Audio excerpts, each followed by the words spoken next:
하나님, 하나님을 찬양합니다. 오늘도 변함없이 하나님께서 저희들에게 말씀하여 주시고 하나님의 그 무한하신 은혜와 사랑으로 저희들을 채워주시니 감사합니다. 하나님 말씀 앞에 저희들 나왔습니다. 오늘도 변함없는 그 하나님의 말씀이 저희들 가운데에 자리 잡게 하시고 이 시간을 통하여서 하나님의 말씀을 더욱더 깨닫고 하나님을 깊이 찬양하는 저희들 될 수 있도록 인도하여 주시옵소서. 예수님의 이름으로 기도합니다. 아멘. 자, 오늘 성경을 보니까요. 20절을 보니까 물로 씻지 않으면 죽을 것이다 라고 이야기를 하고요. 21절에도 보면 손과 발을 씻어야 죽지 않는다 라고 되어 있습니다. 손과 발을 씻는 것, 우린 매일 하는 것 아닙니까? 그런데 오늘 말씀은 손과 발을 씻지 않으면 죽을 것이다 말씀하시는 거예요. 도대체 손과 발을 씻는 것이 얼마나 중요하기에 만약 손과 발을 씻지 않으면 죽을 것이다 말씀하실까요? 어떻게 씻습니까? 18절을 보니까 씻는 데 쓸 물동이와 그 받침을 노스로 만들어라. 이제 손과 발을 씻는데 그 씻는 때 사용할 물을 담아 놓는 것이 물동이, 이제 물두멍이죠. 그것을 만드는데 노스로 만들어라 이렇게 이야기를 하고 있습니다. 이 물두멍입니다. 다른 그 성막의 재료들은 하나님께서 치수 규격을 아주 자세하게 말씀을 하셨어요. 근데 이 물두멍에 대한 것은 어떤 모양으로 만들 것이며 크기는 얼마인 것인가에 대한 전혀 말씀이 없습니다. 그래서 우리가 그림을 보면 조금씩 다 다릅니다. 이런 모습들도 있고요. 근데 노스로 만들어라 되어 있습니다. 조금 성경 뒤를 38장을 보면 그 노스는 어디에서 생겼느냐?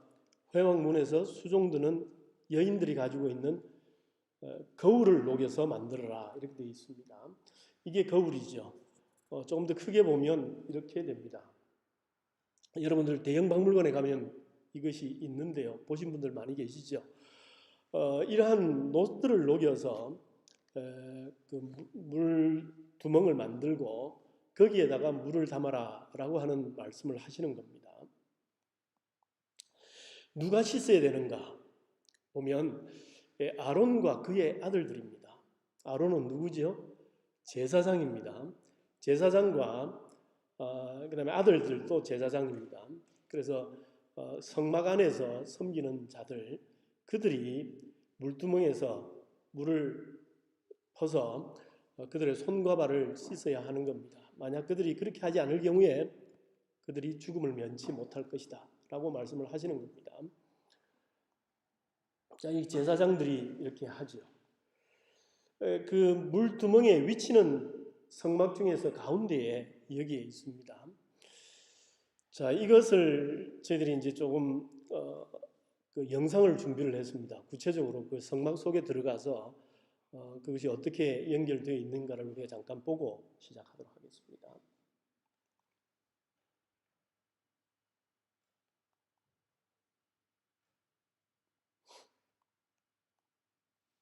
연결이 안 된 것 같은데요. 죄송합니다.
숯을 펴내는 것이 아니지 저런 것들도 다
네, 보신 것처럼 물두멍은 성막 바로 앞에 놓여 있습니다.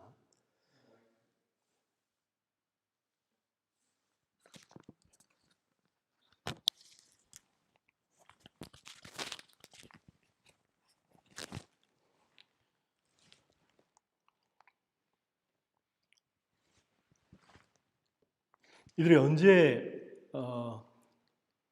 손과 발을 씻어야 하는가? 20절을 보니까 회막에 들어가기 전에 반드시 씻어야 한다 되어 있습니다. 여기가 회막이죠. 그러니까 회막 속에는 성소와 지성소가 있습니다. 바깥에는 다 노수로 되어 있지만 그 속에는 다 금으로 되어 있고요. 실제로 하나님께서 임재하시는 지성소가 그 속에 있게 됩니다.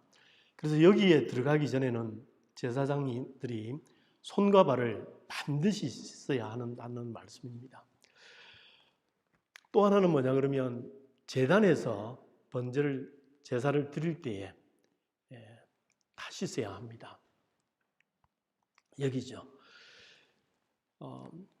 여기서 이제 그 피를 찍어서 바른다든가 또 여러 가지 그 제사장으로서 하는 역할들이 있는데 이제 그런 것들을 하기 전에는 반드시 씻어야 한다는 겁니다.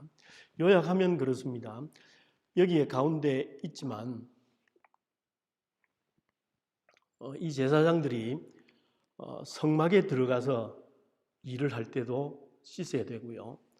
그 다음에 앞에서 제단에서 또 일을 할 때도 씻어야 한다는 겁니다. 그렇다고 그러면 지금 여기 안에서 제사장이 역할하는 모든 것들이 여기 다 포함됩니다. 그렇죠? 성막에 들어가서 하나님을 경배하는 것이나 제단에서 제물들을 잡고 피를 바르고 하는 것들이나 다 제사장이 테두리 쳐져 있는 이 속에서 해야 될 모든 일들이 다 포함되는 겁니다. 그렇다고 그러면 제사장이 하는 모든 일들 가운데 그들이 손발을 씻고 정결하게 하고 난 다음에 해야 된다는 말씀이지요. 그런데 왜 손과 발을 씻어야 할까요? 더러워졌기 때문이죠. 그죠? 그러니까 제물들을 잡아서 거기에 있는 피를 바르고 하다 보면 피들이 몸에 묻게 되고요. 그 다음에 여기에 어떤 그 플로어가 되어 있는 것이 아니라 광야에 바로 텐트를 치고 한 것이기 때문에 발에 굉장히 먼지들이 많이 묻게 되죠. 그래서 그들의 몸과 그 손과 발을 항상 정결하게 할 필요가 있는 것이죠. 그래서 제사장들은 거기서 모든 사역을 할 때에 그들의 손과 발을 반드시 씻어야 하는 것이죠. 자, 그렇다면 이것이 과연 우리들의 삶하고는 어떤 관계가 있는가? 첫째, 우리는 양과 소를 잡지 않고요. 또 우리는 제사장이 아니고요. 우리한테 물두멍도 없어요. 그런데 이스라엘 역사 속에서 제사장들이 이 회막 속에서 했던 이것, 특히 물두멍을 통해서 우리의 삶 가운데 어떻게 적용을 할 수 있을 것인가?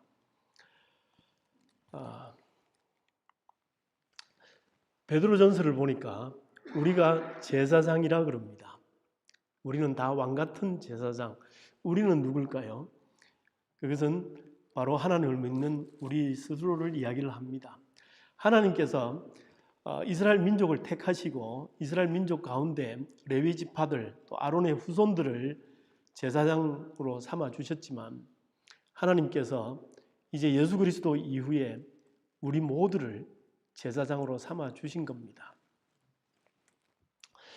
그러면 그 물두멍에서 제사장들이 물을 찍어서 얼굴을 손과 발을 씻었는데 그것은 우리가 어떻게 할 수 있는가? 우리가 제사장이라면 성경을 보니까 에베소서 5장 26절을 보니까 그리스도께서는 교회를 물로 씻고 말씀으로 깨끗하게 하셨습니다. 우리를 깨끗하게 하는 것은 말씀입니다. 시편도 보니까 젊은이가 어떻게 그의 길을 깨끗하게 유지할 수 있겠습니까? 주의 말씀을 따라 살면 깨끗하게 유지할 수 있습니다. 우리를 깨끗하게 하는 것은 바로 말씀입니다. 제사장으로 우리가 이 땅에 살아가면서 우리를 거룩하게 하고 우리의 삶을 하나님 앞에 구별되게 할 수 있는 것은 바로 말씀입니다. 그 말씀이 우리를 깨끗하게 하는 것이죠. 그렇다면 다시 돌아가서요. 아론과 그의 자손들은 회막에 성막 속에 들어가기 전에 그들의 손과 발을 씻어야 했습니다. 그것이 우리들의 삶에 어떻게 연결이 될까요? 이 성막이라고 하는 것은 바로 하나님께 경배하는 곳입니다. 하나님 앞에 향기로운 향을 올려드리고요. 또 지성소에 들어가서 하나님을 만나는 곳입니다.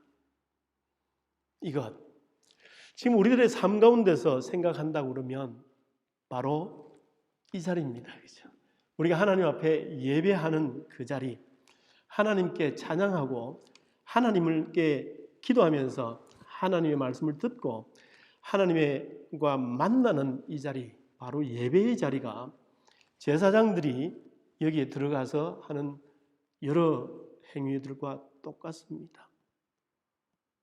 그렇다고 그러면 우리가 예배에 참석하기 전에 하나님 앞에 나와서 경배하기 전에 우리들의 손과 발을 씻는, 우리를 거룩하게 하고 깨끗하게 하는 그런 과정들이 필요하다는 것이죠. 근데 오늘 우리가 찬양을 하면서 참 와닿는 가사가 뭐였냐면 삶의 예배. 우리 사모님께서 선곡을 하셨습니다만 바로 우리들의 삶 자체가 바로 예배입니다. 그렇죠? 일요일날, 주일날 여기 와서 하나님 앞에 찬양하면서 경배하는 이것뿐만이 예배가 아니라 우리의 삶 전체가 사실은 예배입니다. 그 예배를 통해서 우리의 삶을 통해서 하나님을 만나고요. 우리의 삶을 통해서 하나님을 경배하고 우리의 삶을 통해서 하나님의 말씀을 듣는 것입니다.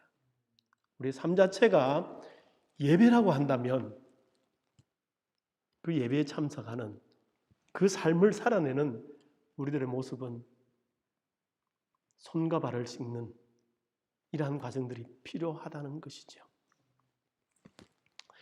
두 번째, 제사장들이 손과 발을 씻어야 될 것은 바로 이 번제단에 가서 일을 할 때입니다. 여기서 잡힌 양들의 피를 뿌리고요, 바르고요, 안수하고요, 이런 모든 과정들이 여기서 일어나게 됩니다. 그것은 제사장들에게 맡겨진 사명이지요. 그들이 그러한 일들을 하기 위해서 하나님으로부터 세우심을 입은 자들이지요. 그렇다고 그러면 우리들에게도 이런 삶의 현장이 있습니다. 학생이 학교에서 공부하는 것도 그 당시에 아론의 아들들이 이 번제단 옆에서 사역했던 것과 마찬가지입니다. 우리 직장에 나가서 일하는 것도, 사업을 하는 것도, 가정에서 가족들과 함께 사는 것도 우리들의 모든 삶의 현장이 바로 이 번제단과 같은 삶의 현장입니다. 그렇다고 그러면 우리는 우리의 모든 순간마다 손과 발을 씻는 경건한, 구별된, 깨끗하게 하는 그것들이 필요하다는 것이죠. 자, 한번 보십시다. 물두멍은 번제단과 그 다음에 성막 가운데에 놓여 있습니다. 이것이 갖는 의미가 굉장히 또 있습니다. 자, 성막을 들어가게 되면 제일 먼저 마주치는 것이 바로 번제단이죠. 그리고 번제단 다음에 물두멍이 있고요. 그다음에 물두멍 다음에 성소와 지성소가 있습니다. 번호를 매겨봤습니다. 1번, 2번, 3번요. 1번은 어떤 것인가? 그것은 양과 소, 번제물들을 태우는 곳입니다. 거기는 피의 희생이 있는 것이죠. 이것은 바로 예수 그리스도의 보혈을 상징합니다. 예수 그리스도께서 우리들의 죄를 감당하시기 위해서 그분께서 십자가에 달려 돌아가심으로 보혈을 흘리심으로 우리의 죄를 속해 주신 것, 그것이 바로 여기서 1번에서 일어나는 일이죠. 그것으로 말미암아서 우리가 하나님의 자녀가 되고 죄로부터, 사망으로부터 우리는 건짐을 받고 하나님의 아들이다, 하나님의 백성이다, 의로운 자다 칭함을 받게 된 것이죠. 그것이 1번입니다. 3번은 무엇인가? 하나님이 임재하시는 곳입니다. 우리의 인생 마지막에 이제 하나님께로 돌아갈 바로 그 장소, 우리의 천국입니다. 그때까지 갈 동안에 우리는 2번의 과정을 거치는 겁니다. 제사장이 아론과 그의 아들들이 이 성막 안에서 활동하는 모든 것들 과정 중에 그들의 손과 발을 씻어야만 했습니다. 한 번만이 아니죠. 왔다 갔다 하면서 일들 하면서 하는 때마다 계속해서 그들은 그들의 손과 발을 씻어 나가는 과정을 했습니다. 우리들의 삶도 마찬가지입니다. 1번에서 2번, 3번으로 갈 때에 중간에 2번 과정이 있습니다. 우리를 깨끗게 하는 그 과정이 필요하다는 것이죠. 그래서 2번 과정, 우리를 정결케 하고 깨끗하게 하는 이 과정이 있을 때에 우리는 3번으로 가게 됩니다. 그죠? 말씀을 맺겠습니다. 우리가 처음에 시작하면서 손과 발을 씻지 않으면 죽음을 면치 못하리라라고 말씀을 하셨습니다. 자, 우리가 2번 과정 중에 손과 발을 씻지 않으면 어떻게 될까요? 3번에 가지 못하겠지요. 그죠?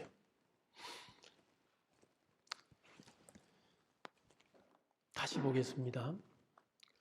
우리는 예수 그리스도로 말미암아서, 예수 그리스도의 보혈로 말미암아서 새 생명, 영원한 생명을 얻은 자들입니다. 십자가의 그 보혈의 능력을 우리가 바라보고 감사합니다. 거기에 우리 하나님의 은혜입니다. 감사하고 기뻐합니다. 1번에 그칠 수가 있다는 것이죠. 우리는 너무나 십자가에 집중합니다. 하나님께서 내 죄를 사해 주셨네. 하나님께서 나를 하나님의 아들로 삼아 주셨네. 내 죄가 주홍빛과 같이 붉은데도 불구하고 하나님께서는 나를 구해 주셨네. 나를 사해 주셨네. 거기에 감사하면서 기뻐합니다.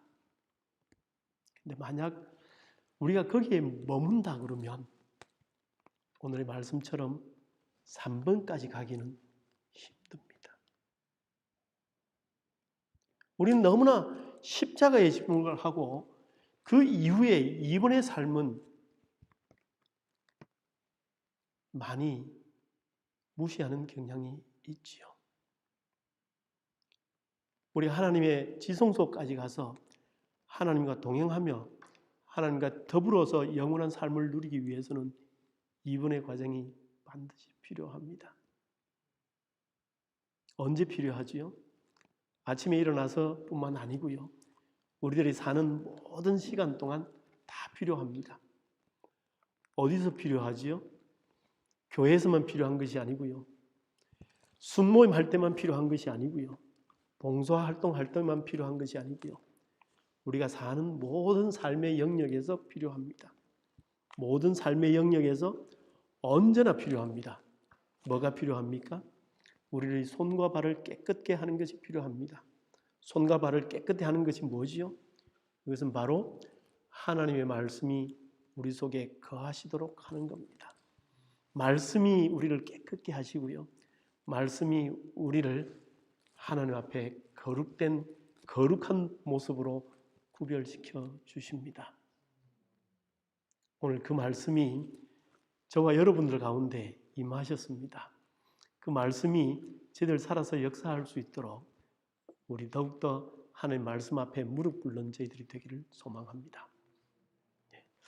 기도하겠습니다.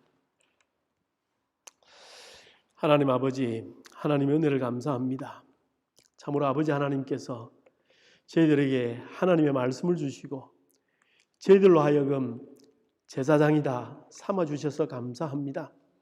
하나님 아버지, 저희들의 삶 모든 영역과 모든 순간순간마다 그 말씀으로 저희들의 삶을 살아낼 수 있도록 인도하여 주시옵소서. 살아있는 말씀이 저희들 가운데 임하시고 저희들의 임하신 그 말씀이 역사하셔서 여전히 하나님이 아니면 살 수 없는 저희들을 하나님께서 인도하여 주시옵소서. 그 하나님을 찬양합니다. 예수님의 이름으로 기도합니다. 아멘.